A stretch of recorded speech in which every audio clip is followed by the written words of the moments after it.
家好，欢迎来到普通话播客 Mandarin Pod， 我是玛丽。嗨，大家好，我是周洋。马上就要到一个特别的日子了，你知道是什么日子吗？让我想想，快到七夕节了。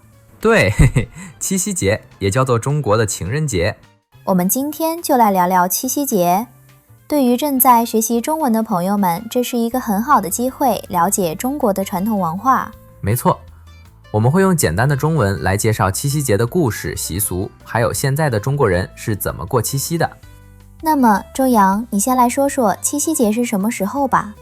好的，七夕节是农历7月初7，农历就是中国的传统日历，每年的时间都不一样，但是都在夏天。为什么叫七夕呢？这个很简单，7月初7，所以叫七夕，夕就是晚上的意思。聪明，那么七夕节最有名的是什么呢？当然是牛郎织女的故事啦。这个故事啊，每个中国人都知道。好，那我们就来讲这个美丽的爱情故事。周洋，你来讲吧。好的。很久很久以前，有一个年轻人叫牛郎，他很穷，只有一头老牛。继续。牛郎很善良，很勤劳，他每天都要照顾这头老牛。有一天，老牛突然会说话了。哇，老牛会说话。对，老牛告诉牛郎，明天天上的仙女们要在河里洗澡，你去看看吧。哦，然后呢？第二天，牛郎去了河边，他看到很多美丽的仙女在河里玩水，其中有一个最美丽的，她就是织女。织女是谁呢？织女是玉皇大帝的女儿，她的工作是给天上的神仙织布做衣服，她织的布很漂亮，像彩虹一样。哇，听起来很厉害。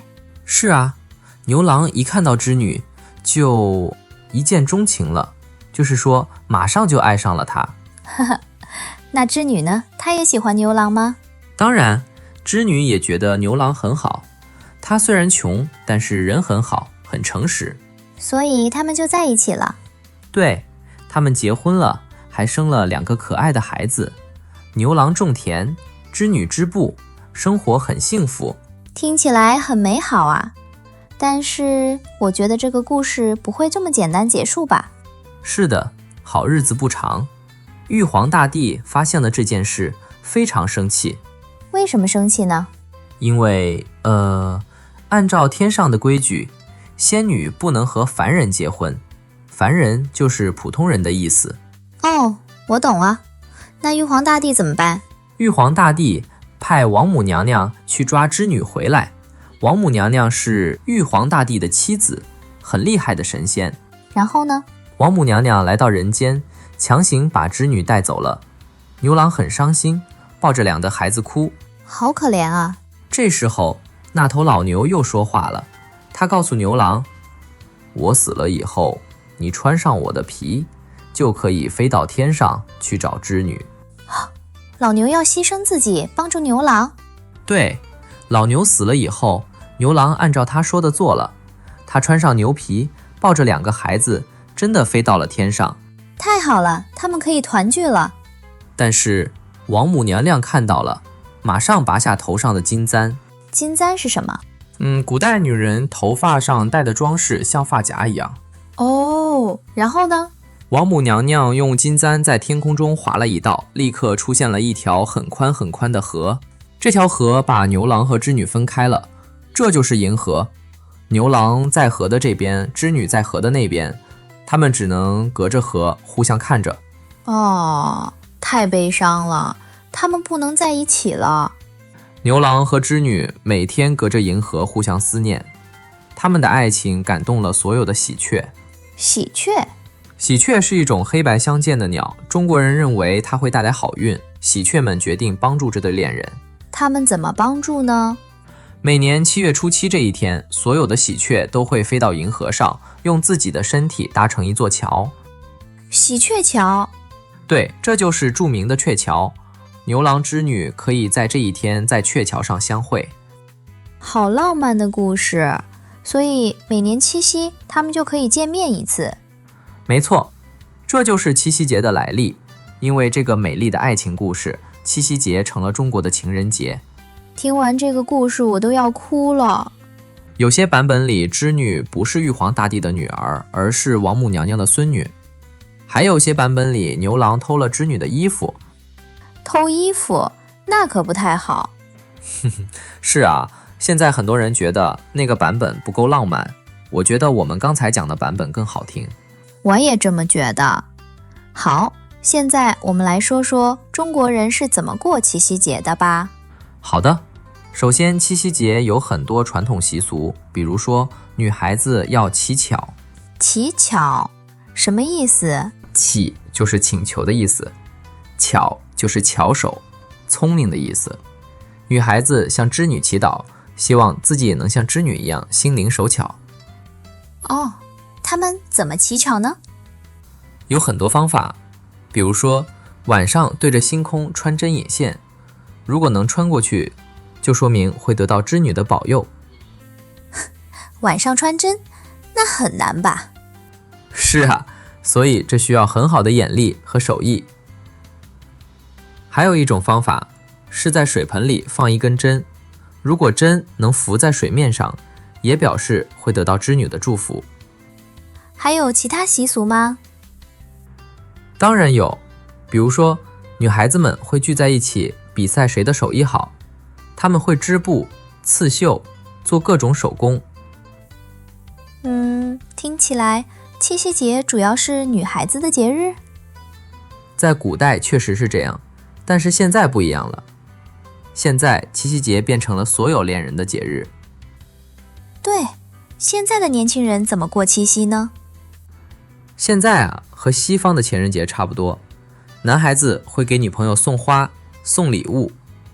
送什么花呢？玫瑰花，特别是红玫瑰，代表爱情。虽然这不是中国传统的花，但是现在很流行。除了花呢？巧克力、首饰、香水，和情人节一样的东西。听起来现在的七夕节很商业化。是的，商店都会做七夕节的促销，餐厅也会准备特别的七夕套餐。情侣们一般会去哪里约会呢？电影院、餐厅、公园，有些人还会去看星星，因为七夕节和星星有关嘛。看星星，这很浪漫。他们能看到牛郎织女星吗？可以啊，牛郎星和织女星是真实存在的星星，在夏天的晚上可以看到它们隔着银河相望。真的吗？那在哪里能看到呢？牛郎星在银河的一边，织女星在银河的另一边，如果天气好，没有云彩就能看到。太浪漫了，现在城市里还能看到吗？城市里灯光太亮，比较难看到，最好去郊外或者山上看。我觉得这比在商场买东西浪漫多了。我也这么觉得。还有人会开玩笑说，牛郎织女一年只见一次面，但是他们的感情还是很好。现在的情侣天天见面，反而容易分手。这个比较很有趣。是啊，所以有人说距离产生美。说到文化，我们来聊聊即将到来的七夕节的文化意义吧。好的，七夕节对中国文化有什么重要意义呢？首先，它体现了中国人对爱情的理解。真正的爱情是可以克服一切困难的。是的，牛郎织女虽然被分开了，但是他们的爱情永远不变。对，还有这个故事告诉我们，爱情需要坚持和等待。他们每年只能见一次面，但是从来没有放弃过。还有一个重要的意义，就是对女性技艺的赞美。织女代表了心灵手巧的女性。对，所以古代的女孩子要向织女学习，希望自己也能心灵手巧。现在虽然不太强调女性的手工技艺了，但是七夕节仍然代表了对美好品质的追求。比如说什么品质？勤劳、善良、忠诚、坚持，这些都是牛郎织女身上体现的品质。这些品质到现在还是很重要的。是的，所以七夕节不只是一个浪漫的节日，也是一个传承传统价值观的节日。说得很好。对了，七夕节还有什么特别的食物吗？有的，比如说巧果。巧果？那是什么？巧果是一种传统的点心，通常做成各种精美的形状。吃巧果也是为了祈求心灵手巧。听起来很好吃，现在还有人做吗？一些传统的糕点店还会在七夕节做巧果，不过现在更流行的是巧克力。又是巧克力，看来现在的年轻人真的很喜欢巧克力。是啊。对了，不同的地方过七夕节有什么不同吗？当然有，中国这么大，每个地方都有自己的特色。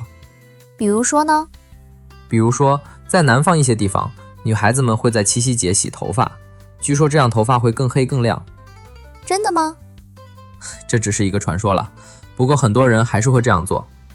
还有其他地方习俗吗？有些地方会在七夕节放河灯，河灯就是放在水面上的小灯笼，很漂亮。哇，那一定很美。是的，晚上看河面上飘着很多小灯，像星星一样闪闪发光。无论怎么庆祝，七夕节的核心还是关于爱情和美好品质的。没错，七夕节强调的是长久的爱情，而不是短暂的激情。牛郎织女被分开了，但是他们的爱情持续了几千年，这说明真正的爱情是经得起时间考验的。另外，七夕节还强调女性的智慧和技能，不只是外表的美丽。是的，织女不仅美丽，还很有才能。所以，七夕节传达的爱情观念可能更深层了一些。我觉得大部分年轻人还是很喜欢七夕节的，虽然庆祝方式变了，但是对浪漫爱情的向往没有变。还有一个有趣的现象，就是现在很多外国人也开始了解七夕节。真的吗？是的，随着中国文化在世界上的影响力增加，越来越多的外国人对中国的传统节日感兴趣。这很好啊，文化交流对每个人都有好处。没错，其实我们这个播客也是文化交流的一部分。对，希望我们的听众能通过我们的节目，更好地了解中国文化。说到这里，我们来总结一下今天学到的内容吧。好的，首先，我们了解了七夕节是农历7月初7，也叫中国情人节。然后我们听了牛郎织女的美丽爱情故事。我们还了解了七夕节的传统习俗，比如乞巧、穿针引线等等，以及现代人是怎么过七夕节的，送花、送礼物、约会。我们也讨论了七夕节的文化意义，它传达的爱情观和价值观。我觉得今天的内容很丰富，对于学习中文的朋友们，你们不仅学到了语言，还了解了中国文化。是的，语言和文化是分不开的，了解文化背景能帮助我们更好地理解语言。那么在节目结束之前，我们给听众们一些建议吧。好的，如果你们想更好地了解中国文化，可以多读一些中国的神话故事。对，除了牛郎织女，还有很多有趣的故事，比如嫦娥奔月、白蛇传等等。还可以看一些关于中国传统节日的纪录片或者电影。如果有机会的话，也可以参加一些七夕节的庆祝活动，亲身体验中国文化。最重要的是，不要害怕犯错误，学习语言和文化需要时间和练习。对，我们很高兴能和大家分享中国文化，希望大家继续支持我们的节目。那么，今天的普通话播客就到这里了，感谢大家的收听。如果你们喜欢我们的节目，请订阅我们的播客，也欢迎给我们留言。祝大家即将到来的七夕快乐！我们下期节目再见。再见。